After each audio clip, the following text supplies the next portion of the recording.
So meron tayong i-deliver ngayon na 5 box.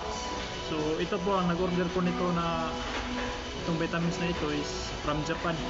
So i-deliver pa ito sa Japan. So nandito kami ngayon dito sa Mandawi, Cebu. So para i-meet up ang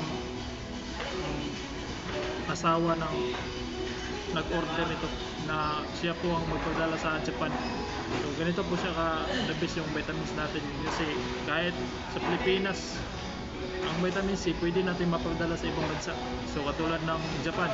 So sa Japan po ito ipapadala itong vitamins. So 5 box po ang order nila. So ganun po siya ka-the best. So i-meet up po natin mamaya ang bibili nito.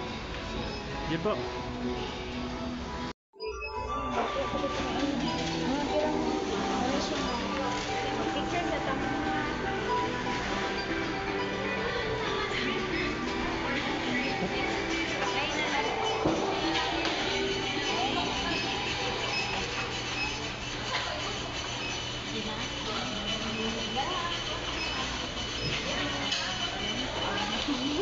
Selamat bergaya,